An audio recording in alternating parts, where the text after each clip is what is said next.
दास कोई भिखारी नहीं था, परमात्मा का दिया हुआ 2 रोटी भी थी। जूनियर इंजीनियर की नौकरी करता था, सेठ नहीं था तो भूखा भी नहीं रहता था।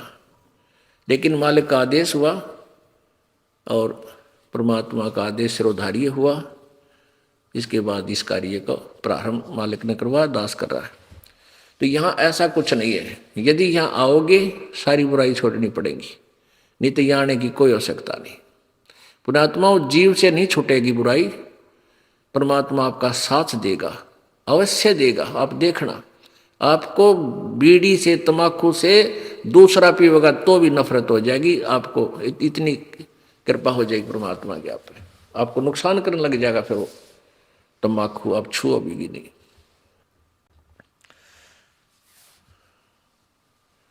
अब प्रसंग चल रहा है कि प्रेम की पवन करे चितबंधन धलके तेज नयारे। अब प्रेम की पवन जब परमात्मा के सही आपके ऊपर रगड़े लगेंगे, ज्ञान के, भक्ति के, सुमरण के, फिर दान करोगे, फिर अंतःकरण साफ हो जाएगा, आप में प्यार जागृत होगा।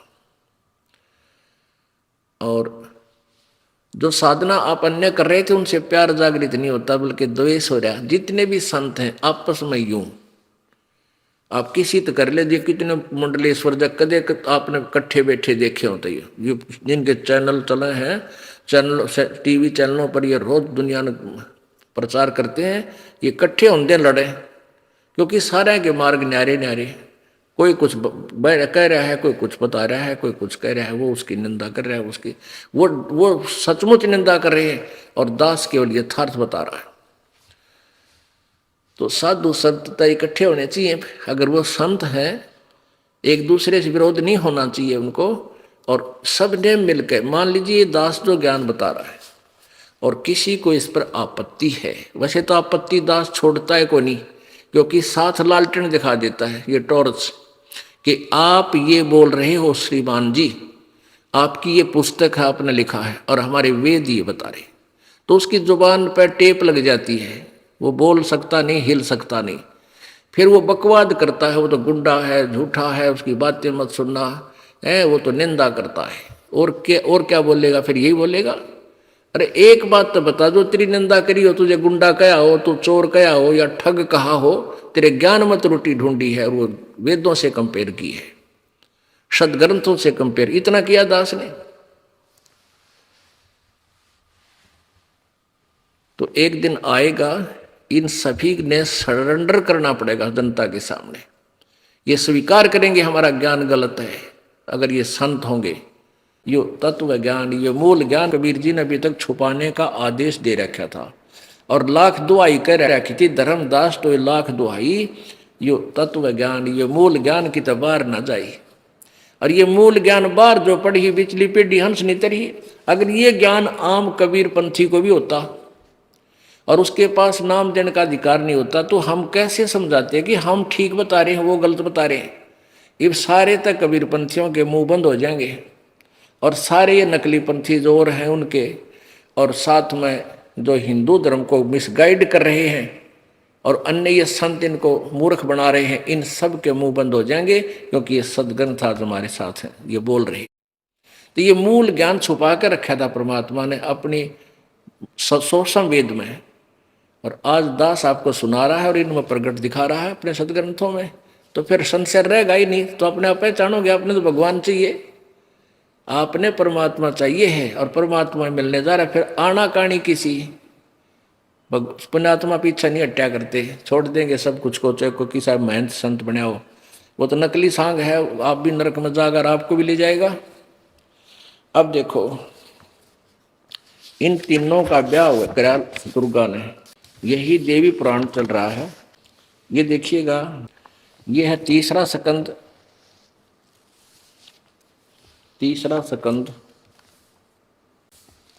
और पृष्ठ नंबर ये 126, या नीचे देखिएगा।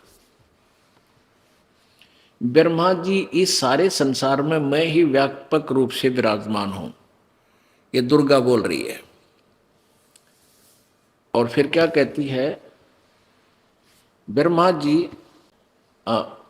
जी इस शक्ति को तुम अपनी स्त्री बनाओ, यह अनुपमा सुंदरी है इसका मुख सदा मुस्कान से भरा रहता है। महासरस्वती नाम से विख्यात इस श्रेष्ठ देवी में सभी रजोगुण विद्यमान हैं। अब यहाँ इस अनुवादकर्ता ने ऐसा किया है, जबकि यहाँ श्यावत्री होना चाहिए। इसका दिव्य शरीर स्वच्छ वस्त्रों से सुशोभित है। यह सुंदरी अब सदा तुम्हारी स्त्री होकर रहेगी। इस प्रेयसी भार्या को भी मेरी ही विभूति समझकर आदर की दृष्टि से देखना। आगे देखो, अब तीसरा स्कंद ये चल रहा है और पृष्ठ नंबर 128 पे। इस प्रकार मुझे आज्ञा देकर वंदना भगवती, प्रसन्न वंदना भगवती जगदम्बा ने भगवान विष्णु से कहा, विष्णु मन को मुग्ध करने वाली इस महालक्ष्मी को लेकर तुम भी पधारो, यानी जाओ, और यह सदा तुम्हारे वक्ष स्थल में विराजमान रहेगी, तेरी छाती में बैठी रहेगी। नू कहे आगे देखो, तुम इस लक्ष्मी के साथ सदा आनंद करना। ये रामाकांत पहला बाग बीज ऐ, दूसरा काम बीज किलम, तीसरा बाग माया बीज हरियम, ये मेरे मंत्र हैं। अब देखो, कहीं की ईंट कहीं का रोड़ा। अरदास आपको ये परमात्मा ने दिए हुए सत्य यानी सूक्ष्म वेद में जो ज्ञान है उसमें से ये मंत्र आपको दिए जाते हैं। वो बिल्कुल एक्यूरेट मंत्र हैं और सारे ही कंप्लीट हैं। इन कित सिर कित पैर, किसी की टांग, किसी का कुछ ईंट कहीं का रोड़ा।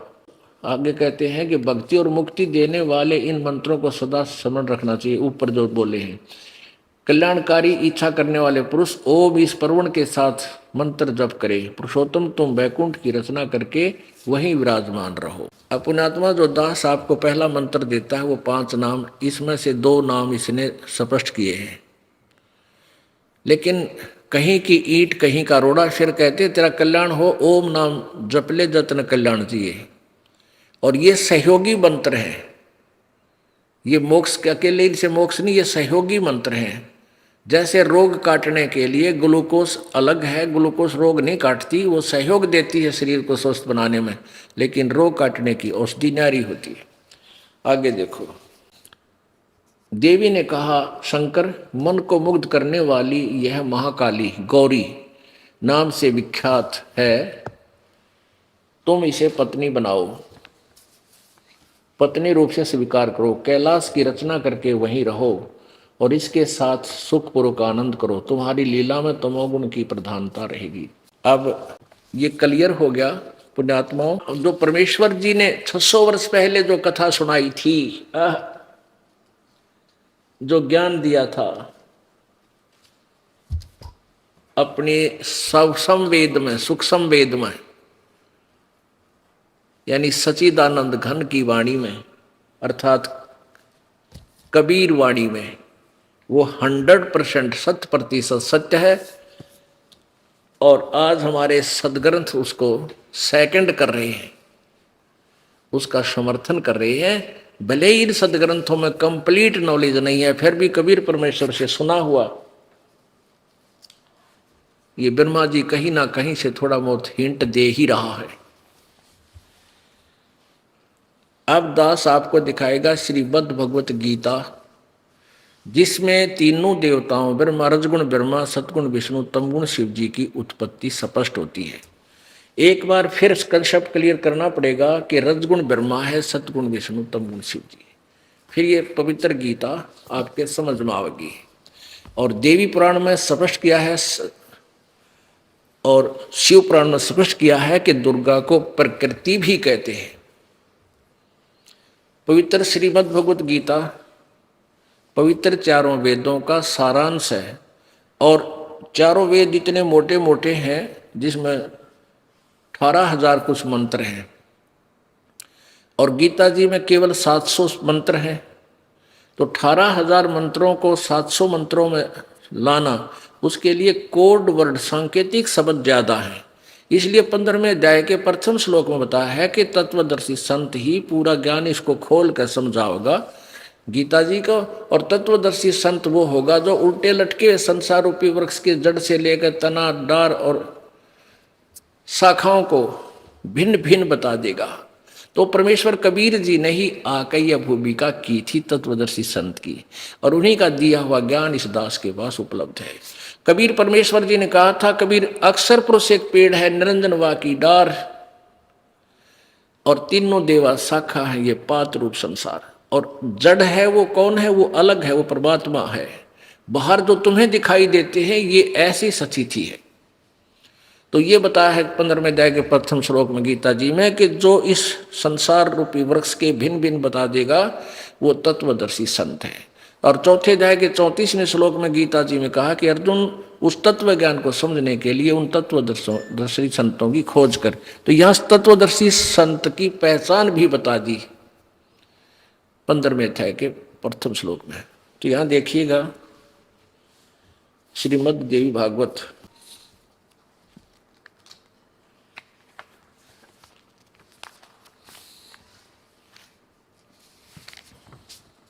अथ देवी भागवतम भाषा टीका युक्ते सहमातम सहमातम, और खेमराज श्री कृष्ण दास प्रकाशन बंबई से प्रकाशित है। इसके तीसरे सकंद में आपको दिखाते हैं रजगुण ब्रह्मा है, सतगुण विष्णु, तमगुण शिव जी। और जब तक ये कंसेप्ट क्लियर नहीं होगा तब तक हम समझ नहीं सकते, कोई भी मार्ग किसी प्रकार का भी हम नहीं समझ सकते। ये देखिएगा अथ श्रीमद देवी भागवते भाषा टीका युक्ते तृतीय सकंध है प्रारंभते।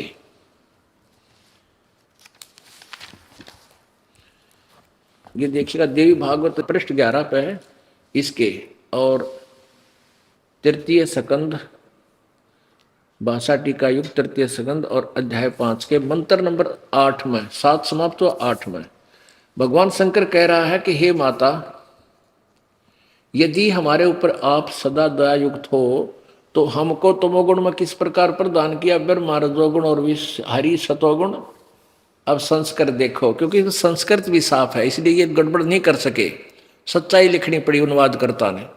यदि दया धर्मना न सदाम्बिके कथम अहम विहित है। शंकर जी कह रहे हैं कि यदि माता तू हमारे पर दयालु है, हमें कहती है मैं तुम्हारे ऊपर बहुत दयालु हूं, तुम मुझे बहुत प्यारे हो, तो इसे कुकर्म में क्यों ला दिए हम, मैं रजोगुण क्यों बना दिया, तमोगुण क्यों बना दिया, कितने जीव मरे मेरे कारण, और ब्रह्मा जी को रजगुण क्यों बना दिया, सब विवश होकर के संतान उत्पत्ति करते हैं प्रभाव से, और विष्णु जी को सतोगुण क्यों बना दिया, ये एक दूसरे में फंसे रहते हैं नकली सांग में, झूठे बेटा बेटी आज मर जा कल कौन किसका। अरे जब तक ये हैं तब तक हम इनके बिना रह नहीं सकते। ये सतोगुण के दबाव में हम ऐसे यहाँ मूर्ख बने हुए हैं। शंकर जी रोते हुए कह रहे हैं अपनी माँ से, दुर्गा से, और दुर्गा साची बताती नहीं, एंड वेंड करे न बनाए रखे कि कहीं इनको सच्चाई का पता लग जाए, ये कार्य छोड़ दें। ये देखो अब कहते हैं भगवान शंकर कह रहे हैं यदि दया धर्मना न सदा अंबिके कथम अहम विहित है, किस प्रकार मैं बना दिया तमोगुण, और कमल से उत्पन्न होने वाले ब्रह्मा को रजोगुण संभव क्यों बना दिया, और सुहित क्यों सतोगुण हरि को सतो विष्णु को सतोगुण क्यों बना दिया, किस लिए बनाया फिर हमारे को रजगुण तमगुण सतगुण। इति सिद्धम रजगुण ब्रह्मा है, सतगुण विष्णु, तमगुण शिव जी, और प्रकृति दुर्गा को कहते हैं। ये आपने शिव पुराण के रुद्र संहिता के अध्याय नंबर 6 में स्पष्ट देख लिया। अब देखिए इन तीनों देवताओं की उत्पत्ति श्रीमद् भगवत गीता, नोट भागवत, ये देखिएगा क्योंकि भागवत सुधा सागर को कहते हैं ये लोग। श्रीमद् भगवत गीता जयल गोविंद का इसका अनुवादक है, और 14वां अध्याय मंत्र श्लोक नंबर 3, 4, 5 में ये कंसेप्ट क्लियर हो जाए। ये देखिए अध्याय 14 3 श्लोक को हम पढ़ कर सुनाते मंत्र को। हे अर्जुन मेरी, वैसे इसका अर्थ है माम ब्रह्म, मुझ ब्रह्म की, मुझ ब्रह्म। अच्छा वैसे इनका अनुवाद पढ़ते हैं। हे अर्जुन मेरी महत ब्रह्म मूल प्रकृति संपूर्ण भूतों यानी प्राणियों की योनि है, अर्थात गर्भाधान स्थान है, और मैं उस योनि में चेतन समुदाय गर्भ को स्थापना करता हूं। इस जड़ और ततः माने उससे, उसके संयोग से, उस जड़ चेतन से, उसके संयोग से सभी प्राणियों की भूतों की उत्पत्ति होती है। अब चौथे में क्या कहा है? अर्जुन नाना प्रकार के की सभी योनियों में, जितने भी ये कुत्ते गधे सूअर की योनियां हैं, जितनी भी मूर्तियां अर्थात शरीरधारी प्राणी उत्पन्न होते हैं, प्रकृति यानी दुर्गा उन सब की गर्भ धारने वाली माता है, और मैं बीज स्थापन करने वाला पिता हूं। और 5वें में हे अर्जुन सतगुण विष्णु, रजगुण ब्रह्मा और तमगुण शिव जी ये प्रकृति से उत्पन्न, ये दुर्गा से उत्पन्न हुए हैं। तीनों गुण अविनाशी जीव आत्मा को शरीर में बांधते हैं। अब काल अपने आप बरी होना चाहता है कि मैं नहीं, ये ब्रह्मा विष्णु महेश ही तुम्हें यहाँ कर्मों के बंधन में बांधे रखते हैं। जैसा आपने गीता जी अध्याय नंबर 15 के श्लोक नंबर 1, 2, 3 और 4 में देख सुना कि उसमें भी ये काल कहता है कि ये तीनों गुण यानी रजगुण ब्रह्मा, सतगुण विष्णु, तमगुण शिव जी ही सभी प्राणियों के कर्मानुबंधनी, कर्मा के अनुसार बंधन करने के मूल कारण है। ये तुम्हें यहाँ फंसाए रखते हैं।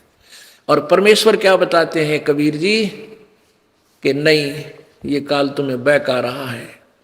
ये सब ने मिलकर ही तुमको इन सभी ने मिलकर आपको यहाँ फंसा रखा है। क्या बताते हैं? ब्रह्मा विष्णु महेश्वर माया और धर्मराया कहिए। इस काल को धर्मराय भी बोलते हैं, क्योंकि ये अपने आप को कहता मैं धर्म का राज करता हूं, जो जैसा करता हूं वैसा ही फल देता हूं। ब्रह्मा विष्णु महेश्वर माया और धर्मराया कहिए, इन पांचों मिल पर पंच बनाया, वाणी हमरी लहिए। परमात्मा कहते हैं गरीबदास जी को ज्ञान दिया। गरीबदास जी परमेश्वर की महिमा प्रकट कर रहे हैं अपनी वाणी में।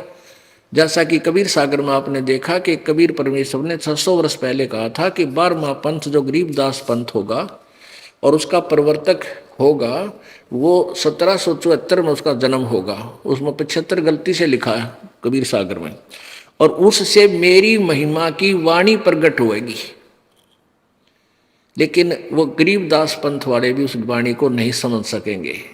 फिर 12वें पंथ में चल के हम ही आएंगे और फिर उस वाणी को निर्णय करके समझाएंगे। सब पंथों को मिटाकर एक ही पंथ चलाएंगे।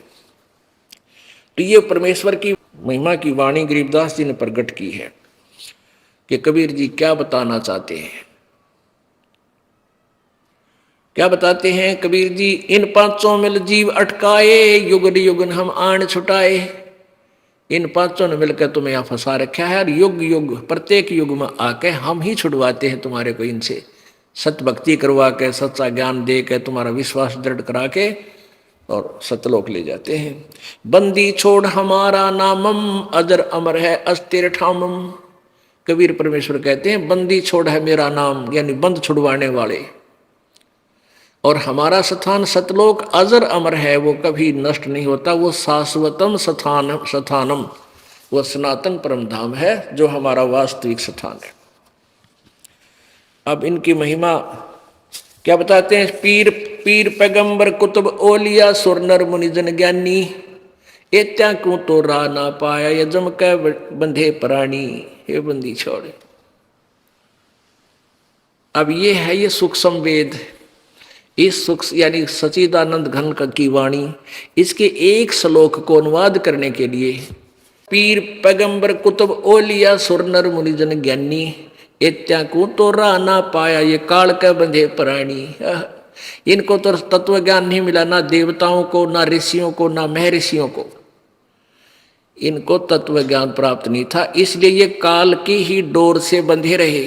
परमेश्वर कहते हैं कबीर जी कहते हैं सुर नर मुनि जन 33 करोड़ी बंदे सभी निरंजन डोरी।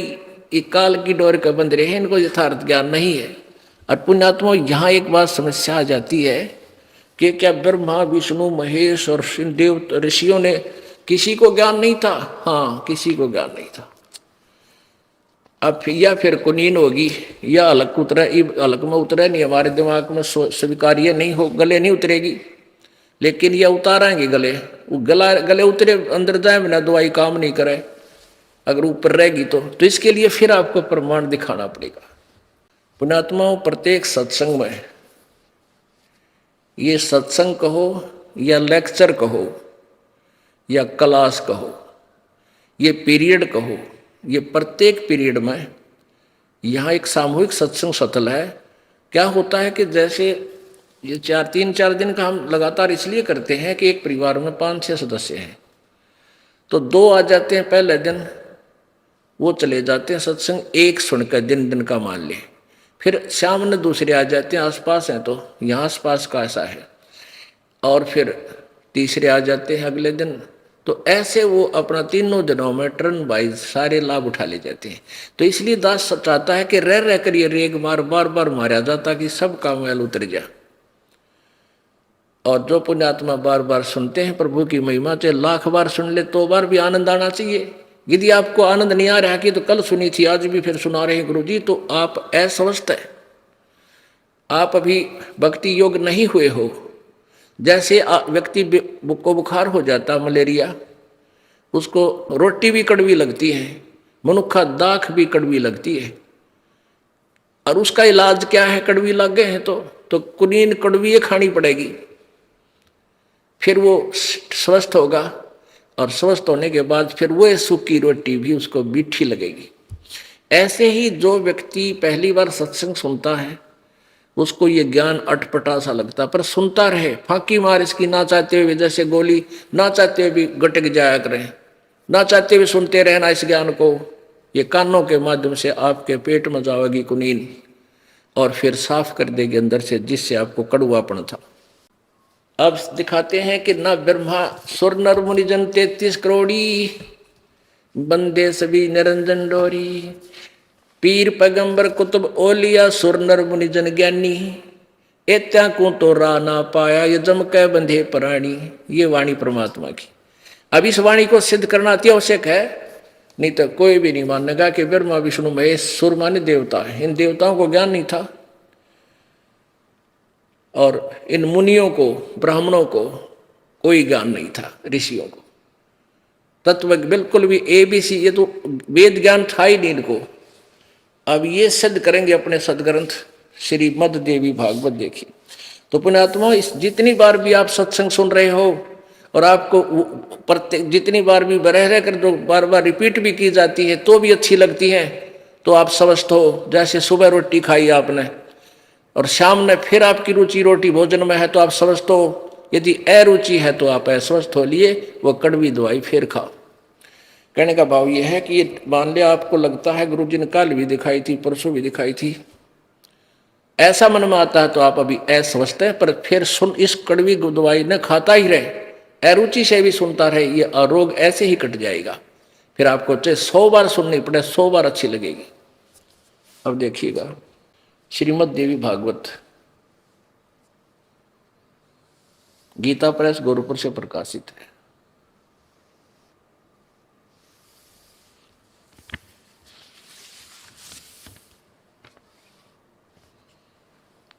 और इसके संपादक कौन है?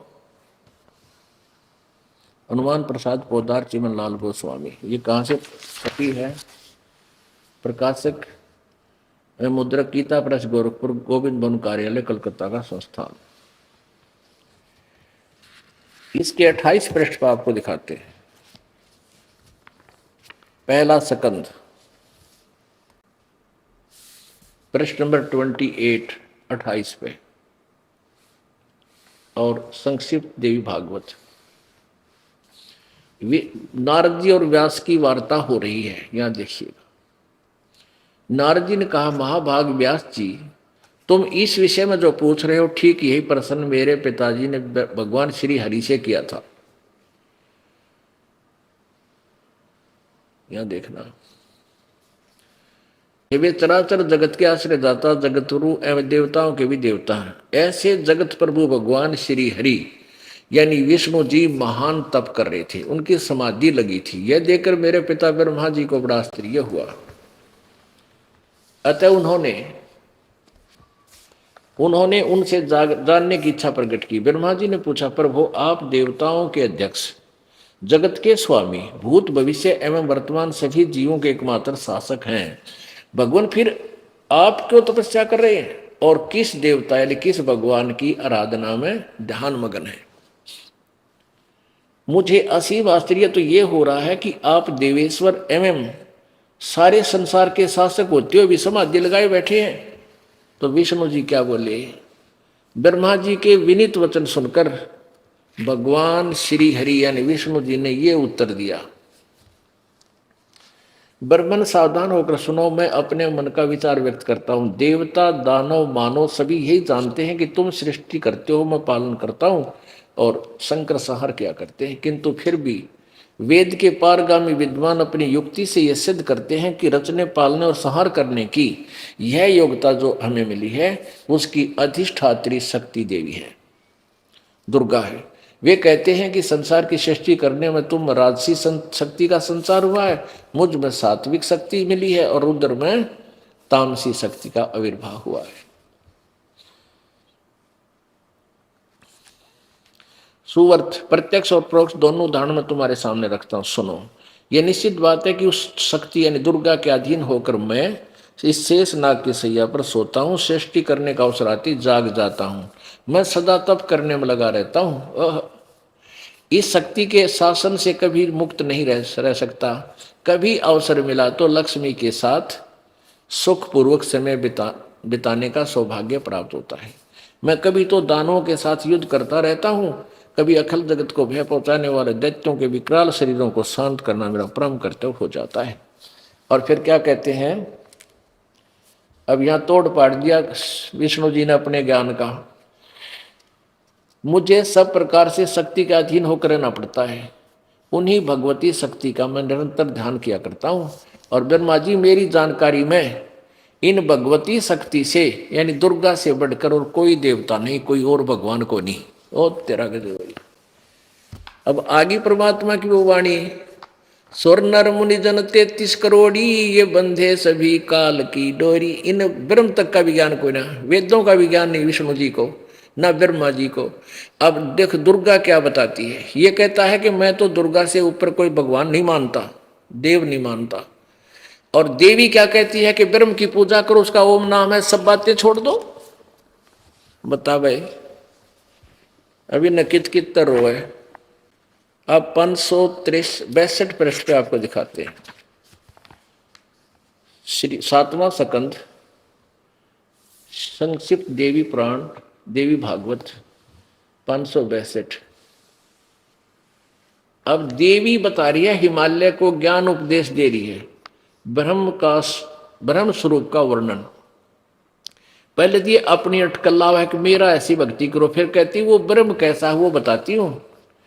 श्री देवी जी कहने लगी है उस ब्रह्म का क्या स्वरूप है यह बतलाया जाता है, जो प्रकाश रूप सबके अत्यंत समीप में सचित, हृदय रूप गुहा में सचित होने के कारण गुहाचर नाम से प्रसिद्ध और महान पद अर्थात परम प्राप्य है। वह समस्त प्रजा के ज्ञान से परे है, अर्थात किसी की बुद्धि में आने वाला नहीं है, ऐसा तुम जानो। जो परम प्रकाश रूप है, जो सूक्ष्म से भी अत्यंत सूक्ष्म है, जिसमें संपूर्ण लोक और उन लोकों में निवास करने वाले प्राणी सचित हैं, वही यह अक्षर ब्रह्म है। वही सबके प्राण है, वह सबकी वाणी है और वही सबके मन है। यह सब परम सत्य, ये परम सत्य और अमृत अविनाशी तत्व है। सौम्य उस वेदने योग्य लक्ष्य का तुम वेदन करो, मन लगाकर उसमें तन्मय हो जाओ।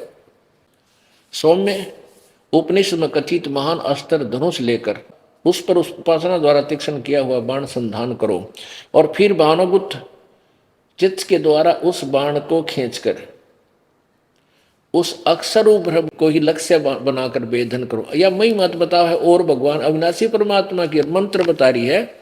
ओम परवण माने ओम धनुष है, जीवात्मा बाण है, और ब्रह्म को उसका लक्ष्य कहा जाता है। उस एकमात्र ब्रह्म को ही जाने, दूसरी सब बातें छोड़ दे। यानी ना मेरी पूजा करना ना किसी और की, केवल ब्रह्म उपासना करें। यही अमृत रूप से परमात्मा के पास पहुंचने का पुल है। यहां देखो, इस आत्मा का ओम के जप के साथ, परमात्मा लिखना था यहां पर, इस परमात्मा का ओम के जप के साथ ध्यान करो। इससे अज्ञान में अंधकार से सर्वथा परे, संसार सागर समुद्र से उस पार जो ब्रह्म है उसको पा जाओगे, तुम्हारा कल्याण हो। और यहां वो क्या कह रही है, वह यह शब्द का परमात्मा आत्मा ब्रह्म, ब्रह्म लोक रूप दिव्य आकाश में रहता है, वहां सचित अपना आत्मा।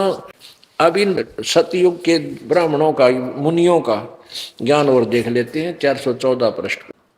परमात्मा की एक वाणी, इतना ज्ञान फैला दिया इन लोगों ने कि परमात्मा के यथार्थ ज्ञान को, सत्य को सच सिद्ध करने के लिए ये इतने पापड़ बेलने पड़ते हैं इस दास को, जब आपका यूं यकीन होता है कि सचमुच कबीर जी की वाणी सच्ची है। छठा अध्याय और संक्षिप्त देवी भागवत 414 पृष्ठ। जन्मे जय ने पूछा, महाभाग किस युग में कैसा धर्म का स्वरूप है, इस संपूर्ण विषय को विशेष रूप से बताने की कृपा कीजिए। व्यास जी बोले, व्यास जी कह रहे हैं जो वेदों के राइटर हैं और गीता के और पुराणों के, राजन ये निश्चय है कि सतयुग में ब्राह्मण वेद के पूर्ण विद्वान थे, और उनके द्वारा निरंतर भगवती जगदम्बा की आराधना होती थी। जय हो। और वे भगवती का दर्शन करने के लिए उनका मन सदा ललायित रहता था। वाह रे वाह। यालियावड़ सतयुग के ब्राह्मणा का, और वेद के पूर्ण विद्वान थे, दुर्गा की पूजा करते थे। और दुर्गा कह रही है वो तो ओम का जाप करो, बाकी सब छोड़ दो। और वेद यही कह रहे हैं और गीता यही कह रही है, गीता जी कि वो खुद कहता है कि मेरा तो को मंत्र है, और कोई देवता की पूजा मत करो, किसी देव की पूजा मत करो यदि तुम्हें कल्याण चाहिए। अब ये तो सतयुग के ब्राह्मणा का ज्ञान है, और कलयुग के ब्राह्मण तो राक्षस बताए हैं कि जो कल सतयुग में राक्षस होते थे उस कैटेगरी के कलयुग के ब्राह्मण हैं। अब दास नहीं करा, याद देखो यही छठा सकंद, यही 414 पृष्ठ पर ये आप पढ़ रहे थे, बिल्कुल इसी पृष्ठ पे यहां देखें। धर्म की यही सती जी त्रेता युग में रही, परंतु कुछ ह्रास हो गया। सतयुग की जो सती थी वह द्वापर में विशेष रूप से कम हो गई। राजन उन प्राचीन युगों में, सतयुग त्रेता में, और जो राक्षस समझे जाते थे वे कली में यानी कलयुग में ब्राह्मण माने जाते हैं। क्योंकि अब के ब्राह्मण प्राय पाखंड करने में तत्पर रहते हैं, दूसरों को ठगना, झूठ बोलना और वैदिक धर्म कर्मों से अलग रहना कलयुगी ब्राह्मणों का स्वाभाविक गुण बन गया। अब इनका तो कहना है कि भैया तो स्पष्ट होगी, अब सतयुग वालों की पोल पाटगी, वह दुर्गा की पूजा करें, दुर्गा का ब्रह्म पूजा करो, और ब्रह्म का वो परम पूर्ण ब्रह्म की पूजा करो, उसके लिए कोई तत्वदर्शी संत की खोज करो। बोलो सतगुरुदेव। परमेश्वर कबीर बंदी छोड़ जी पूर्ण ब्रह्म है, सर्वश्रेष्ठी रचनहार है, ये कुल के मालिक है। ये परमात्मा अपनी प्यारी आत्माओं के लिए अपने सतलोक से चलकर आते हैं और वरिष्ठ यानी अच्छी आत्माओं को, श्रेष्ठ आत्माओं को मिलते हैं, उनको मिलकर के अपना ज्ञान समझाते हैं। फिर वो पुण्यात्माएं परमात्मा के तत्व ज्ञान से परिचित होकर के उस परमेश्वर के गुणगान ढोल के डंके पर गाते हैं। परमेश्वर जी अपनी वाणी में कहते हैं, कबीर जी, चारों युग में संत पुकारे, कूक कहा हम हेल रे, हीरे माणिक मोती बरसे ये चग चुगता ढेल रे। कि चारों युग में मेरे संतों ने भी आवाज लगाई मेरे द्वारा दिए गए तत्व ज्ञान की, और मैंने भी आकर के ऊंची आवाज लगा लगा के अपनी प्यारी आत्माओं को संबोधित किया। और यही वेद बताते हैं कि वो परमात्मा अपने तत्व ज्ञान के प्रचार हेतु सतलोक से चलकर आता है, अपनी प्यारी आत्माओं को जो धार्मिक अनुष्ठान कर रहे हैं उनको आकर मिलता है, उनको फिर अपनी यथार्थता से परिचित कराता है, सतलोक के दर्शन करवाता है। फिर वो पुण्यात्मा उस परमेश्वर की पक्की गवाह बन जाते हैं।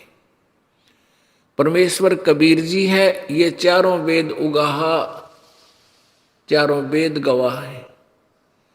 और वो आंखों देखे जिन्होंने परमात्मा की प्राप्ति हुई, परमात्मा का साक्षात्कार हुआ, वो संत परमात्मा कबीर जी के गवाह हैं।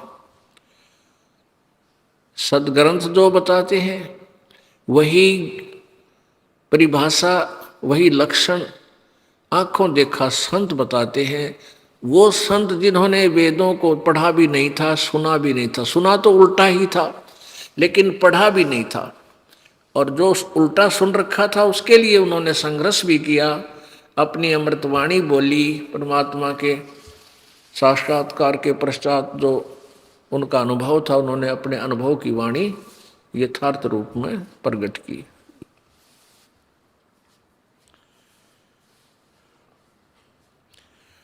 ये जो 5 दिवसीय सम्मेलन है, सत्संग है, ये धार्मिक अनुष्ठान जो चल रहा है, ये इसी खुशी में है कि फाल्गुन मास की द्वादशी को, फाल्गुन मास की द्वादशी को, सुदी को, यानी फाल्गुन उतरते की द्वादशी को पूर्ण परमात्मा कबीर देव जो बनारस में जुलाहे की भूमिका करके सन 1518 में चले गए थे सशरीर सतलोक में, उसके बाद वो सन 1727 में हरियाणा प्रांत, जिला झज्जर, गांव छुडानी के खेतों में संत गरीबदास जी 10 वर्षीय बालक को सशरीर आकर के मिले, एक महात्मा के रूप में उनको मिले थे। ये दिन विशेष पर्व के रूप में हम सभी परमेश्वर अनुयायियों ने मनाना चाहिए, और इसके उपलक्ष्य में अधिक से अधिक भक्तों ने यहाँ आश्रम में आकर के इस अमृत ज्ञान का लाभ उठाना चाहिए। हमारे लिए सबसे बड़ा पर्व है, सबसे बड़ा त्योहार है कि वो परमात्मा यहाँ आए, अपनी प्यारी आत्मा गरीबदास जी को अपने ज्ञान से ओतप्रोत किया और उनको सचखंड में लेकर गए, सत्यलोक में, और वहां से फिर उनको छोड़ा। पूरा ज्ञान आंखों देखा, जो गरीबदास साहिब जी ने आंखों देखा परमेश्वर कबीर जी की महिमा, उनकी शक्ति, और फिर आंखों देखा ब्रह्मा विष्णु महेश की सतिथि, आंखों देखा ये ब्रह्म पर ब्रह्म कहाँ रहता है, ये काल की क्या सतिथि है। तो वो जो का जो आंखों देखा लिखा है। परमात्मा गरीबदास साहिब जी कहते हैं, हम देखा सो साच है और सकल प्रपंच, हमने जो देखा वो सत्य है, बाकी जो बोल रहे हैं ये सब झूठ बोलते हैं, बनावटी बातें। और आज ये बात सिद्ध हो रही है।